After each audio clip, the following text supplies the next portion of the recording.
Hello everyone, welcome back to Maximum Scoring. Class 10కి result అయితే వచ్చేసింది. చాలా మంచి రిజల్టే వచ్చింది. కానీ విజయవాడ రీజియన్ అయితే చాలా disappointment. 2 bits, it's neither fault of teacher not students. ఈ విజయవాడ రీజియన్ సెట్ చేశారు పేపరు, 2 మార్క్స్ పోయినాయి. నా 15 years కెరీర్లో 100 out of 100 లేకపోవడం ఇదే ఫస్ట్ బ్యాచ్. నేను ఆ క్వశ్చన్ పేపర్ చూసి ఆ 2 బిట్స్ మన చేతిలోంచి పోయిందే అనేది ఒక రకంగా చెప్పాలంటే నేను డిసప్పాయింట్ అయిపోయినాను. అదే సగం రీజన్ అసలు ఏ వీడియోస్ కూడా అప్లోడ్ చేయలేదు. సరే, అయిపోయింది. We should work for the next batch, అంతే కదా, ఏది ఆగిపోదు కదా. సో మళ్ళీ ఒక ఏమంటారు, రిజల్ట్ చూసుకొని రిజల్ట్ తర్వాత ఓకే పర్లేదు, యావరేజ్ చాలా బాగా వచ్చింది, పిల్లలందరూ బాగా చేశారు. To be frank, you are motivation to us. మిమ్మల్ని చూస్తే మీ ప్రయత్నం, మీరు చదివే విధానం, మీరు చేసే ప్రయత్నాలు, ఇవే మాకు నిజంగా మోటివేషన్. చచ్చా రిజల్ట్ కూడా వచ్చేసింది, పిల్లలు హ్యాపీగా రిజల్ట్ సెలబ్రేట్ చేసుకుంటున్నారు. నాకు వాళ్ళ రిజల్ట్ని షేర్ చేసుకొని థ్యాంక్స్ చెప్పిన విధానం నాకు చాలా బాగా అనిపించింది. సరే, ఇంక ఇలా కాదు, నెక్స్ట్ బ్యాచ్ కోసం మనం మళ్ళీ వర్క్ స్టార్ట్ చేయాలి అన్న ఉద్దేశంతో కాంపిటెన్సీ బేస్డ్ క్వశ్చన్స్ ఎలా ఉంటాయి అనేది ఒక ఐడియా కోసం ఈ వీడియో అయితే స్టార్ట్ చేస్తున్నా. సరే, ఇంకా లేట్ ఎందుకు, జాగ్రఫీతో స్టార్ట్ చేద్దాం. అంటే ఇక్కడ జాగ్రఫీనే చూస్ చేసుకోవడానికి రీజన్ ఏంటంటే ఆల్మోస్ట్ PA1కి రిసోర్స్ అండ్ డెవలప్మెంట్ లెసన్ అయిపోయి ఉంటుంది. Generally starting of the year కదా, అందరం కొంచెం ఈజీ బిట్స్ తోటే PA1 ఎగ్జామ్ కూడా రాసుంటారు. అసలు డిసైడింగ్ ఫ్యాక్టర్ అయితే MCQసే. ఎస్పెషల్లీ సోషల్లో అయితే luck deciding factor only MCQ. Theory part ప్రతి ఒక్కరు బాగా రాస్తారు, something they can attempt. So in the case of 4 marks, 3.5, 2 something children will gain. కానీ MCQ అనేది మోస్ట్ డేంజరస్ అన్నట్టు. బిట్ వచ్చిందా ఒక మార్క్, పోయిందా పోయినట్టే. ఇదేంటంటే 100 గోల్ పెట్టుకుంటారు కదా, ఆ పిల్లలకి చాలా ఇంపార్టెంట్ అనమాట. సో అసలు CBSEలో బిట్ ఎలా ఉంటుంది అనేది అర్థం చేసుకోవడం వెరీ వెరీ వెరీ ఇంపార్టెంట్. మీరు ప్రాక్టీస్ చేసిన బిట్స్ ఇప్పుడు ఇక్కడ చూడబోయే బిట్స్ని మీరే చెక్ చేసుకోండి. In a village, the grazing ground can hold up to 10 cows per day. Beyond this, it cannot replenish itself. The villagers did not pay attention to this information and brought 50 cows to graze in the ground. And soon the grazing ground ceased to exist. What kind of resource is being depleted here? Options: potential resource, individual resource, non-renewable resource, and community-owned resource. ఎంత బ్రహ్మాండంగా అడిగాడు చూడండి bit.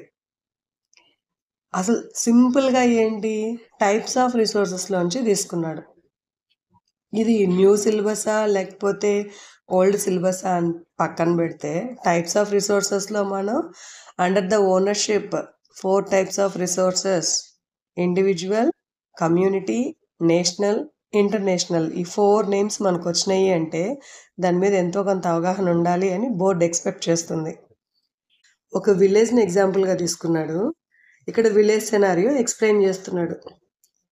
ఒక open field అంటే పచ్చిక బయళ్ళు ఉండేది, Pasteur lands ఉండే ఏరియాలో గ్రేజింగ్ కోసము 10 cows మాత్రమే అలో చేయాల.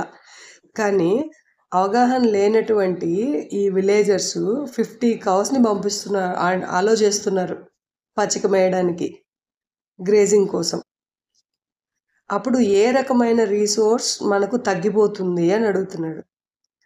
అండ్ ఇక్కడ విలేజ్ పీపుల్ అందరూ యూజ్ చేసుకుంటున్నారు అంటే, ఒక కమ్యూనిటీలో ఉన్న వాళ్ళందరూ ఒక రీసోర్స్ని యూజ్ చేస్తున్నారు అంటే అది ఏ రకమైన రీసోర్స్? ఖచ్చితంగా చూడండి ఉన్న ఆప్షన్స్లో ఆన్సర్ ఏమవుతుంది? Community resource.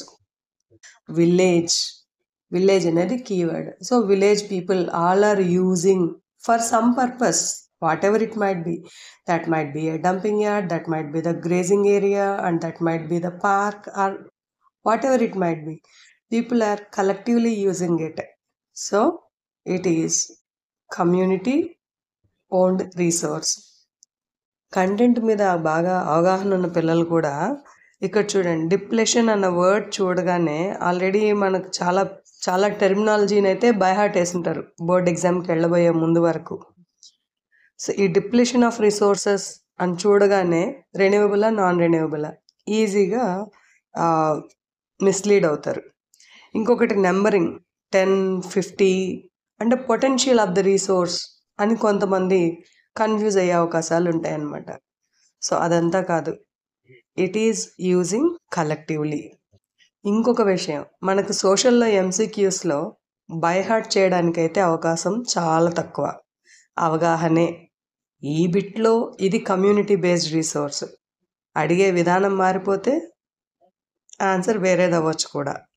సో సబ్జెక్ట్ని బై హార్ట్ చేయడం కంటే ఎంత అర్థం చేసుకుంటున్నాము అనేదే దృష్టిలో ఉంచుకోవాలి. So my sincere suggestion to each and every student, don't just by heart. If you may not like social studies, but still that is so easy when you compare with any another subject. Try to understand it. Simple కదా, మిగతా సబ్జెక్ట్స్తో పోల్చుకుంటే application, formulas ఇవన్నీ ఏం లేవు, చాలా easy. మన గురించి మనం, మన సొసైటీ, మన చుట్టూ ఉండే పరిస్థితులు, ఎన్వైరన్మెంట్ గురించి నేర్చుకోవడమే. మన గవర్నమెంట్ అంతా మన గురించి మనం అవగాహన చేసుకోవడం చాలా easy. Try to understand it in a better way, that's it. So ఇంకొకసారి రివైజ్ చేస్తున్నా. సో డిప్లెషన్ అన్న వర్డ్ చూసి కన్ఫ్యూజ్ అవ్వద్దు, ఇంకా నాన్ రెన్యూవబుల్కి అయితే అసలే వెళ్ళొద్దు. ఇక్కడ correct answer community owned resource, option 4 అన్నట్టు. Clear? Most of the alluvium soil found in India is formed from the silt deposited by the Indo-Gangetic Brahmaputra rivers.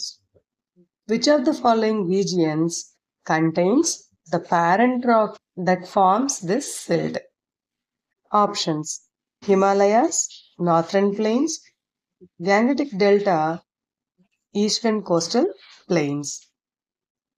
Bit అయితే చాలా క్లారిటీగా ఉంటుంది, బిట్లో ఎటువంటి కన్ఫ్యూజన్ ఉండదు. ఇక్కడ చూడండి, ఇండియాలో ఉన్న అలువియం డిపాజిట్స్ అంతా ఫైన్ సిల్ట్, శాండ్, క్లేతో డిపాజిట్ అవుతుందని అలువియం సాయిల్ టైప్స్ చదివేటప్పుడు 10 times బై హార్ట్ వేస్తారు. ఇంకా ఏ రివర్స్ ఆరిజినేట్ చేస్తాయి అంటే గంగా, బ్రహ్మపుత్ర, ఇండస్ అని కూడా చదువుంటారు. ఇక్కడ కానీ క్వశ్చన్ ఎలా అడిగాడు, ఈ సిల్ట్ ఏదైతే ఉందో దానికి పేరెంట్ రాక్ ఏంటి అని అడిగాడు. అప్పుడు మనకు గంగా, బ్రహ్మపుత్ర ఎక్కడి నుంచి ఆరిజినేట్ అవుతున్నాయి, అదే ఆన్సర్ అవుతుంది. ఇప్పుడు చెప్పండి ఆన్సర్ ఏంటి? హిమాలయాస్. హిమాలయాస్ నుంచి ఈ గంగా, బ్రహ్మపుత్ర రివర్స్ ఫ్లో అవుతున్నాయి కాబట్టి ఈ సిల్ట్ ఏదైతే నార్థర్న్ ప్లెయిన్స్లో ఫామ్ అవుతుందో దానికి రీజన్ అయిన పేరెంట్ రాక్ హిమాలయాస్ అని. So option 1 is the answer. Mostly మనకు వచ్చిన బిట్స్లో కనీసం ఒక 6-7 బిట్స్ ఇలా థియరిటికల్గా ఉంటాయి అన్నమాట. చదవడానికి టైం తీసుకోవడం, కొంతమంది పిల్లలు లాస్ట్లో ఆన్సర్ చేద్దాం బిట్స్ అని వెయిట్ చేయడం, స్ట్రెస్కి లోన్ అవ్వడం, ఇట్లాంటప్పుడు ఇట్లాంటి బిట్స్ చాలా డేంజరస్. ఇది మనకు చాలా ఈజీ బిట్ కదా, గంగా, బ్రహ్మపుత్ర, అలువియం సాయిల్ అనగానే క్వశ్చన్ పూర్తిగా చదవకుండా నార్థర్న్ ప్లెయిన్స్ పెట్టే ప్రబుద్ధులు ఉంటారు. ఇట్లాంటివన్నీ అవాయిడ్ చేసుకుంటా బిట్ మనకు వచ్చినా రాకపోయినా ఒకసారి కంప్లీట్ బిట్ ఇంక్లూడింగ్ ఆప్షన్స్ చదవడం, రెండోసారి చదవడం, అక్కడ కీ టర్మ్ ఏముంది, క్వశ్చన్ దేని గురించి అడిగారు అని క్లారిటీతో బిట్ని ఆన్సర్ చేయాలి. ఓకే, వీడియో లెంతీ అవుతుంది. ఇది మీకు న్యూ బ్యాచ్కి జస్ట్ ఒక అవగాహన కోసం ఒక 2 బిట్స్ చేసి అప్లోడ్ చేస్తున్నా. డైలీ ఇలా ఒక 4-5 బిట్స్ అన్నా మీకు ప్రాక్టీస్ కోసం ఇవ్వడానికి ట్రై చేస్తాను. ఓకే. కన్సిస్టెన్సీ లేకపోతే కొంచెం బిజీగా ఉంటా కదా, అట్లా అనుకోండి. I'll try to upload the videos regularly.